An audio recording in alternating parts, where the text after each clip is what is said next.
You're listening to Big World Network.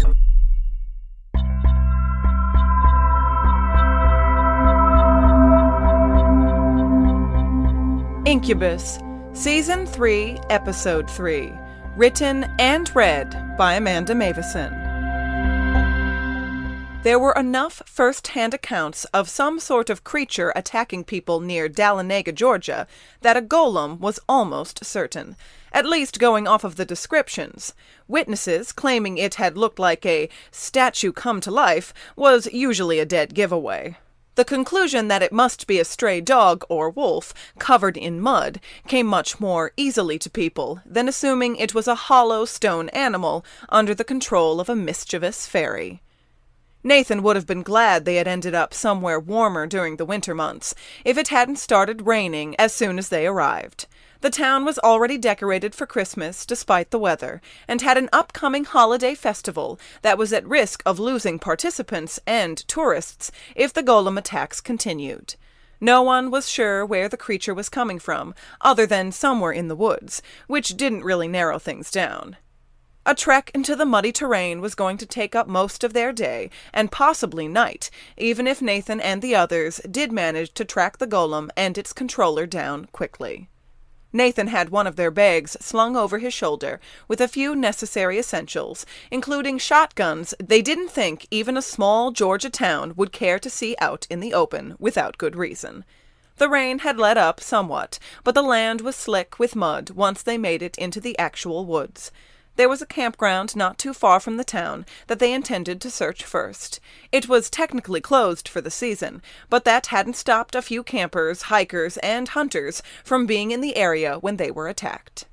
If we can find and destroy the golem, we should be able to track its power signature back to its control rod, Sasha said. The controller has to be a dark fae with this kind of behavior. The last 2 campers who were attacked were killed pretty brutally. He was in the lead with a map of the surrounding area, navigating through the mud-covered paths. There were several man-made trails, and occasionally the trees were sparse, making it fairly easy to see long distance. The further they got into the woods, the less that remained true. "How do you destroy a golem?" asked Jim, close behind Sasha. 3 ways I know of. Destroy the control rod, destroy the spot where the signal from the control rod is being received by the golem, which isn't an easy spot to find usually, or smash the whole thing to pieces. "Hence the shotguns," Nathan said, taking up the rear with their bag of supplies.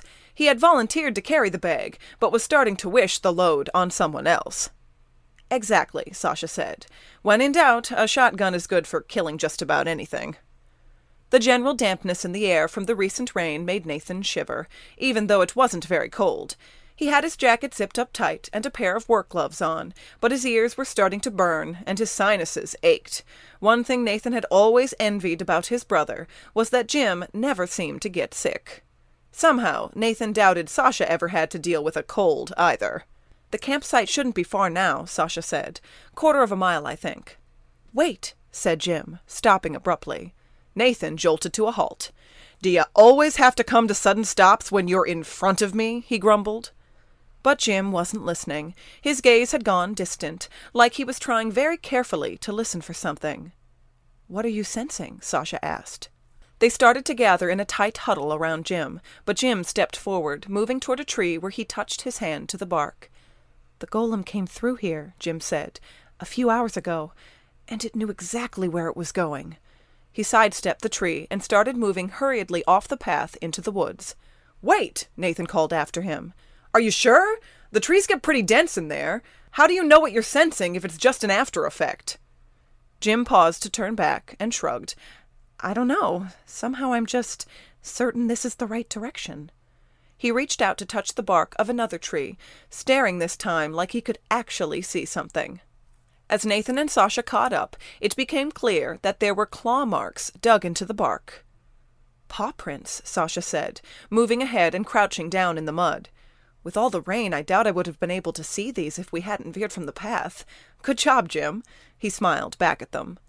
Nathan couldn't share the expression. The mixed emotions on Jim's face told a similar story.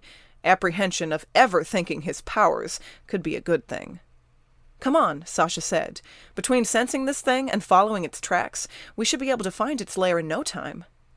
According to the map, the path they were creating through the woods was guiding them around the very edges of the nearby campsite. But the further along they went, the more of a chill Nathan started to feel in his bones, almost supernaturally deep, until finally he sneezed so hard he nearly dropped the bag of supplies. Sasha and Jim looked back at him in amusement. "Guess we should have packed scarves and hats in there too, huh?" Jim teased. "Shut up," Nathan sniffled. Sasha came back to take the bag from Nathan's shoulder, ignoring any protests. "You've been carrying everything the whole way. I got it." He smiled warmly and pushed on ahead. It certainly made it easier for Nathan to keep his jacket tight around him and the collar turned up, without the bag weighing him down. He hadn't realized how tired he was, or how many hours had passed while they were hiking through the woods, until they stopped. There was a rocky hill ahead with a few less trees, including a couple that looked like they had been uprooted recently by something very large moving past them. Sasha and Jim both seemed able to sense something, but for Nathan, the giveaway was the sudden quiet as they neared the hill. No birds, no chirping animals, no wind. They circled the area, climbing halfway up the hill and around it to the other side, where they discovered a gaping hole that looked like a perfectly rounded tunnel had been dug into the ground, disappearing into darkness. "Are there cave systems in Georgia?" Nathan asked as the three of them surrounded the large opening. "Not that spring to mind," said Sasha. "Even I can't see more than a few feet down this thing. I'm thinking going in there would be a bad idea." "You think?" Nathan sputtered. "Well, what about sending in Walter?" said Jim. Nathan looked around, waiting for Walter to appear after being mentioned. When he didn't, Nathan called out, "Walt, can you head down there?" "Walter?" The stillness of the area was eerie, so quiet and devoid of motion that it was almost like a painting, like they had stepped into a captured moment that would never move again. Nathan called a few more times, but Walter did not appear.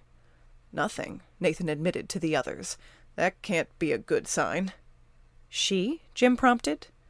"Again?" said Sasha. "The Meuwissen I was almost ready to pass off as a fluke, but if there are some here too."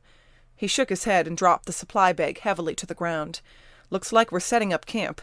The golem is in that tunnel, and somewhere nearby is its dark she-master. This is where we want to be." "I think that might be a matter of opinion," Nathan said, shifting uncomfortably. Not being able to hear or see anything did not reassure Nathan that he would know when something was there. He had to wonder if what was lurking nearby would suddenly swoop upon them in the dark, unnoticed.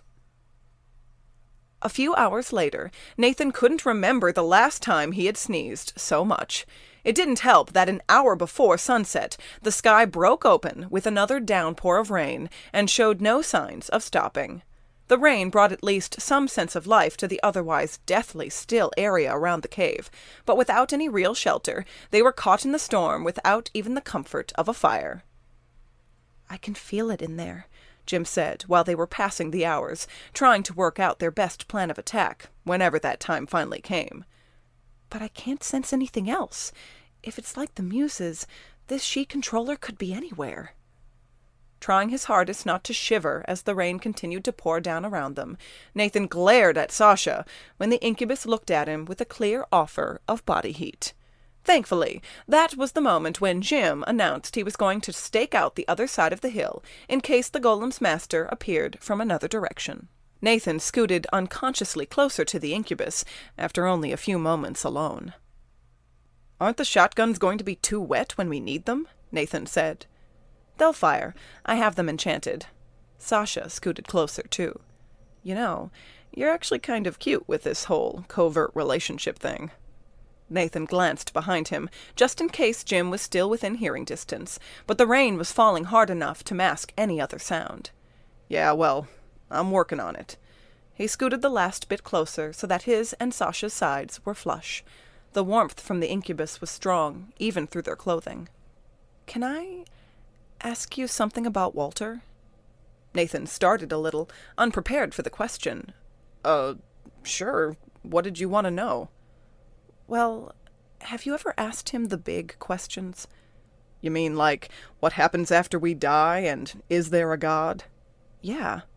When I was a kid, Nathan shrugged. Sasha sat up straighter. And? Nathan had to laugh at the redhead's eagerness, but he shook his head. He said it wasn't his place to say. Sort of his typical response with things like that. Oh, Sasha deflated. Figures. He did tell me one thing, though, Nathan added, pleased to see a spark of hope return to Sasha's expression. He said that not every human who dies becomes a spirit guide, but the ones who do choose to be one, and they choose the person they watch over.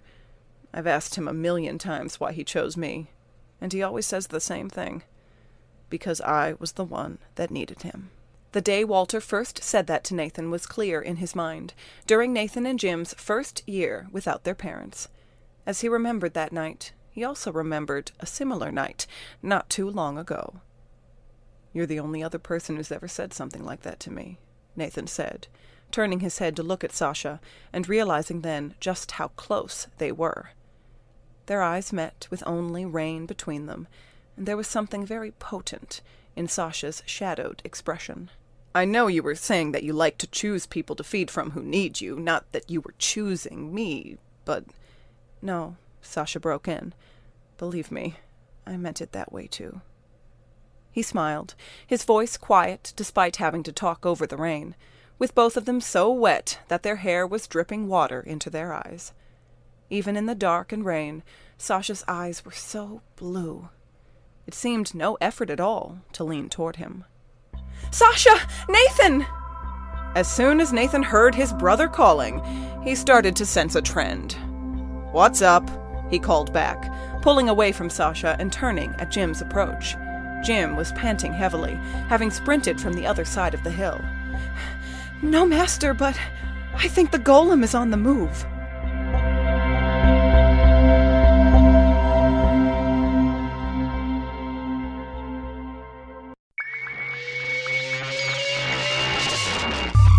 You're listening to Big World Network.